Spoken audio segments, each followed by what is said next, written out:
ನಮಸ್ಕಾರ ಎಲ್ಲರಿಗೂ, welcome to Policy Prime insurance channel. ಈ ಒಂದು ವಿಡಿಯೋದಲ್ಲಿ ನಾನು ನಿಮಗೆ ಬೈಕ್ ಇನ್ಶೂರೆನ್ಸ್ ಬಗ್ಗೆ ಮಾಹಿತಿ ಕೊಡ್ತಾ ಇದ್ದೇನೆ.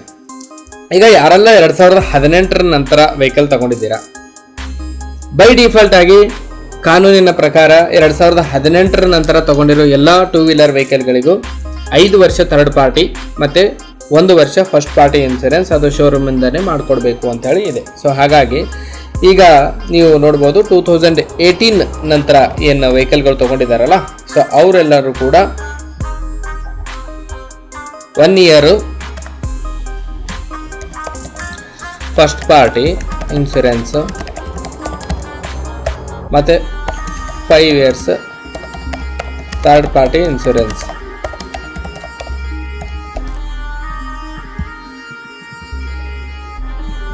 ಹೊಸದಾಗಿ ವೆಹಿಕಲ್ ತಗೊಂಡಾಗ ಇದು ಇನ್ಶೂರೆನ್ಸ್ ಪ್ಲಾನ್ ನಿಮಗೆ ಮಾಡಿಕೊಟ್ಟಿರ್ತಾರೆ. ಇದನ್ನು ಬಂಡಲ್ ಪ್ಯಾಕೇಜ್ ಇನ್ಶೂರೆನ್ಸ್ ಅಂತ ಕರೀತಾರೆ.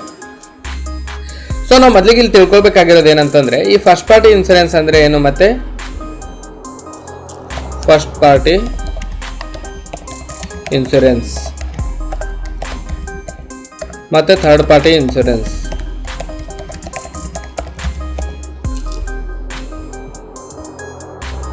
ಫಸ್ಟ್ ಪಾರ್ಟಿ ಇನ್ಶೂರೆನ್ಸ್ ಮತ್ತು ಥರ್ಡ್ ಪಾರ್ಟಿ ಇನ್ಶೂರೆನ್ಸ್ ಅಂದರೆ ಏನು ಅಂತ ಫಸ್ಟ್ ತಿಳ್ಕೊಳ್ಬೇಕು. ಈಗ ನೋಡಿ, ಫಸ್ಟ್ ಪಾರ್ಟಿ ಇನ್ಶೂರೆನ್ಸ್ ಅಂದರೆ ಏನು?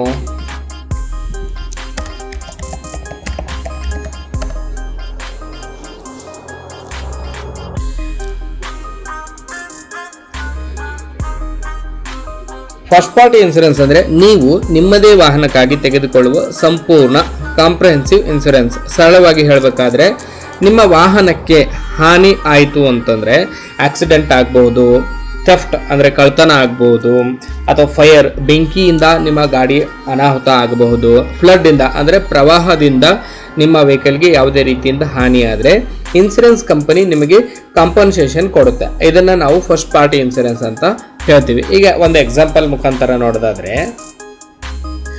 ನೀವು ಬೈಕ್ ಅಥವಾ ಕಾರ್ ಇನ್ಶೂರೆನ್ಸ್ ತೆಗೆದುಕೊಂಡಿದ್ದೀರಾ ಅಂತ ಅಂದ್ಕೊಂಡ್ರೆ ಆಕ್ಸಿಡೆಂಟ್ ಆಯಿತು, ನಿಮ್ಮ ವೆಹಿಕಲ್ ಡ್ಯಾಮೇಜ್ ಆಯಿತು, ಇನ್ಶೂರೆನ್ಸ್ ಕಂಪನಿ ನಿಮ್ಮ ವೆಹಿಕಲ್ ರಿಪೇರ್ ಕಾಸ್ಟ್ ಕವರ್ ಮಾಡುತ್ತೆ. ಫಸ್ಟ್ ಪಾರ್ಟಿ ಇನ್ಶೂರೆನ್ಸ್ ಕವರ್ ಮಾಡೋದೇನು? ನಿಮ್ಮ ಫಸ್ಟ್ ಪಾರ್ಟಿ ಇನ್ಶೂರೆನ್ಸಲ್ಲಿ ಆಕ್ಸಿಡೆಂಟ್ ಡ್ಯಾಮೇಜ್ ಕವರ್ ಆಗುತ್ತೆ, ಗಾಡಿ ಕಳ್ತನ ಆದರೆ ಇನ್ಶೂರೆನ್ಸ್ ಕವರ್ ಆಗುತ್ತೆ, ಮತ್ತು ಫೈರಿಂದ ವೆಹಿಕಲ್ ಡ್ಯಾಮೇಜ್ ಆದರೂ ಕೂಡ ಇನ್ಶೂರೆನ್ಸ್ ಕ್ಲೈಮ್ ಆಗುತ್ತೆ. ಮತ್ತು ನ್ಯಾಚುರಲ್ ಕ್ಯಾಲಮಿಟೀಸ್, ಇದು ಫ್ಲಡ್, ರೈನು, ಅರ್ತ್ ಕ್ವೇಕಿಂದ, ಪ್ರವಾಹದಿಂದ, ಮಳೆಯಿಂದ ಮತ್ತು ಭೂಮಿ ಕುಸಿತದಿಂದ ಯಾವುದೇ ರೀತಿಯ ಹಾನಿ ಆದರೂ ಸಹ ನಿಮಗೆ ಇನ್ಶೂರೆನ್ಸ್ ಕ್ಲೈಮ್ ಆಗುತ್ತೆ. ಮತ್ತು ಸೆಲ್ಫ್ ಡ್ಯಾಮೇಜ್, ನಿಮ್ಮ ತಪ್ಪಿನಿಂದಾಗಿ ಯಾವುದೇ ರೀತಿಯ ನಿಮ್ಮ ವೆಹಿಕಲ್ಗೆ ಹಾನಿ ಆದರೂ ಕೂಡ ಇನ್ಶೂರೆನ್ಸ್ ಕ್ಲೈಮ್ ಆಗುತ್ತೆ.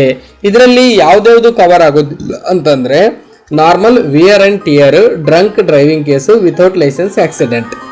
ನಿಮ್ಮಲ್ಲಿ ಡ್ರೈವಿಂಗ್ ಲೈಸೆನ್ಸ್ ಇಲ್ಲದೆ ನೀವು ಏನಾದರೂ ವೆಹಿಕಲ್ ಡ್ರೈವ್ ಮಾಡ್ಕೊಂಡು ಹೋಗ್ತಾ ಇದ್ರೆ ಏನಾದರೂ ಇನ್ಸಿಡೆಂಟ್ ಆದರೆ ನಿಮ್ಗೆ ಯಾವಾಗ ಇನ್ಶೂರೆನ್ಸ್ ಕ್ಲೈಮ್ ಆಗೋದಿಲ್ಲ. ಸೊ ಫಸ್ಟ್ ಪಾರ್ಟಿ ಇನ್ಶೂರೆನ್ಸ್ ಅಂದರೆ ನಿಮ್ಮ ವೆಹಿಕಲ್ಗೆ ಏನಾದರೂ ಡ್ಯಾಮೇಜ್ ಆದರೆ ಕವರ್ ಸಿಗುವಂಥದ್ದು.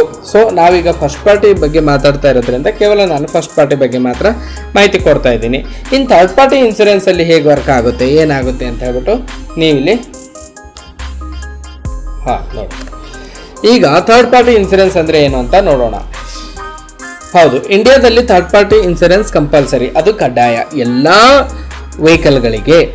1988 ಮೋಟರ್ ವೆಹಿಕಲ್ಸ್ ಆ್ಯಕ್ಟ್ ಪ್ರಕಾರ ಪಬ್ಲಿಕ್ ರೋಡ್ ಮೇಲೆ ಯಾವುದೇ ವೆಹಿಕಲ್ ಓಡಿಸ್ಬೇಕಾದ್ರೆ ಥರ್ಡ್ ಪಾರ್ಟಿ ಇನ್ಶೂರೆನ್ಸ್ ಇರಲೇಬೇಕು. ಥರ್ಡ್ ಪಾರ್ಟಿ ಇನ್ಶೂರೆನ್ಸ್ ಅಂದರೆ ಏನು? ನೀವು ಆಕ್ಸಿಡೆಂಟ್ ಮಾಡಿದರೆ ಇತರರಿಗೆ ಅಂದರೆ ಥರ್ಡ್ ಪಾರ್ಟಿ ಆಗುವ ಡ್ಯಾಮೇಜ್, ಇಂಜುರಿ ಕವರ್ ಮಾಡುತ್ತದೆ.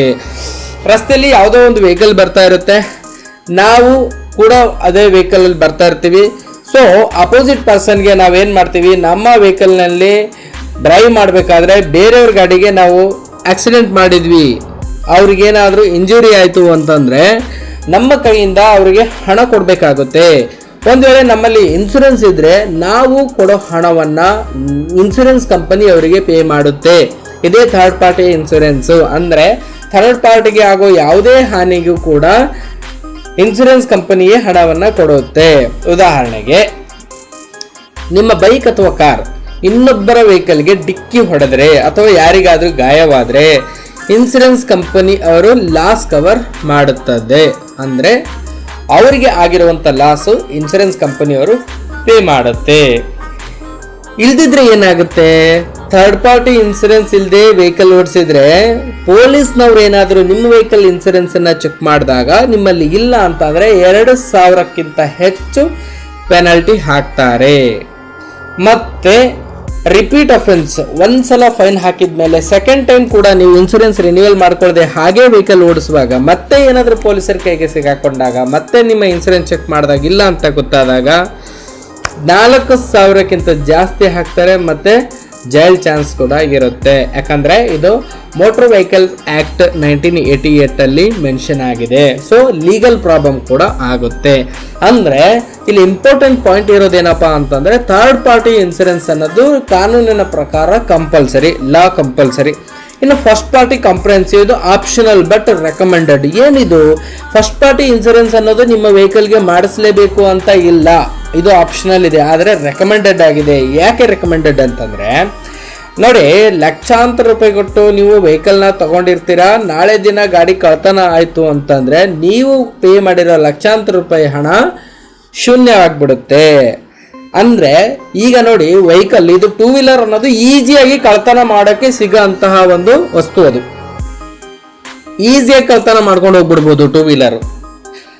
ಹಾಗಾಗಿ ಲಕ್ಷಾಂತರ ರೂಪಾಯಿ ಕೊಟ್ಟು ತಗೊಂಡಿರೋ ನಿಮ್ಮ 2 ವೀಲರ್ ಯಾರಾದ್ರೂ ಕಳ್ತನ ಮಾಡ್ಕೊಂಡು ಹೋದ್ರು ಅಂತಂದ್ರೆ ಆ ಸಮಯದಲ್ಲಿ ನೀವು ಪೇ ಮಾಡಿರೋ ಅಮೌಂಟ್ ಹೋಗ್ಬಿಡುತ್ತೆ, ಅದು ನಿಮಗೆ ಲಾಸ್ ಆಗುತ್ತೆ.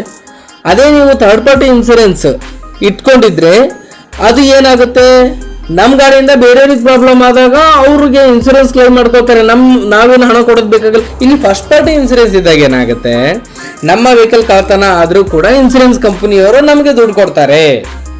ಸೊ ಇದೇ ನಮಗೆ ಬೆನಿಫಿಟ್ಟು.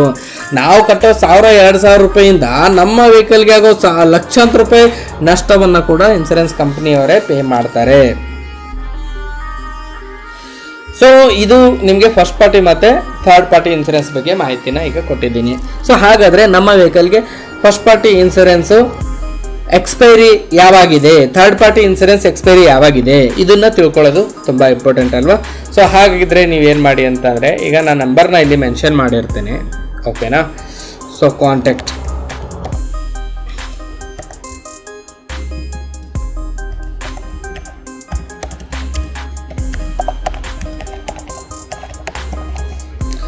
ಇದು ನನ್ನ ವಾಟ್ಸಪ್ ನಂಬರ್ ಇದೆ ಮತ್ತು ಇದು ನನ್ನ ಡೈರೆಕ್ಟ್ ಕಾಲಿಂಗ್ ನಂಬರ್ ಕೂಡ ಇದೆ. ಸೊ ಈ ನಂಬರ್ಗೆ ನೀವು ಕಾಲ್ ಮಾಡೋದ್ರಿಂದ ಅಥವಾ ವಾಟ್ಸಪ್ ಮಾಡೋದ್ರಿಂದ ಜಸ್ಟ್ ನಿಮ್ಮ ವೆಹಿಕಲ್ ನಂಬರ್ ಕಳಿಸಿದರೆ ನಿಮ್ಮ ವೆಹಿಕಲ್ ಇನ್ಸೂರೆನ್ಸ್ ಬಗ್ಗೆ ಕಂಪ್ಲೀಟ್ ಆದಂಥ ಡೀಟೇಲ್ಸನ್ನ ಚೆಕ್ ಮಾಡಿ ನಾನು ನಿಮಗೆ ವಾಟ್ಸಪ್ ಮುಖಾಂತರ ತಿಳಿಸ್ತೀನಿ. ಇದಕ್ಕೆ ಯಾವುದೇ ಚಾರ್ಜಸ್ ಇರೋದಿಲ್ಲ, ಇದು ಫ್ರೀ ಸರ್ವಿಸ್. ನಿಮ್ಮ ವೆಹಿಕಲ್ ಇನ್ಸೂರೆನ್ಸ್ ರಿನ್ಯೂವಲ್ ಯಾವಾಗಿದೆ, ಮತ್ತು ಥರ್ಡ್ ಪಾರ್ಟಿ ಇನ್ಸೂರೆನ್ಸ್ ಯಾವಾಗ ಮುಕ್ತಾಯ ಆಗುತ್ತೆ, ಫಸ್ಟ್ ಪಾರ್ಟಿ ಇನ್ಸೂರೆನ್ಸ್ ಯಾವಾಗ ಮುಕ್ತಾಯ ಆಗುತ್ತೆ, ಮತ್ತು ರಿನ್ಯೂವಲ್ ಒಂದು ವೇಳೆ ನೀವು ಮಾಡಿಸ್ಬೇಕು ನಿಮ್ಮ ವೆಹಿಕಲ್ ಇನ್ಸೂರೆನ್ಸ್ ಅಂದರೆ ಆಗಲೂ ಕೂಡ ನಾನು ಇನ್ಸೂರೆನ್ಸ್ ರಿನ್ಯೂವಲ್ ಮಾಡೋಕ್ಕೆ ಹೆಲ್ಪ್ ಮಾಡ್ತೀನಿ. ಸೊ ಕೆಳಗಡೆ ಕೊಟ್ಟಿರೋ ನಂಬರ್ಗೆ ಕಾಂಟ್ಯಾಕ್ಟ್ ಮಾಡಿ. Thanks for watching the video.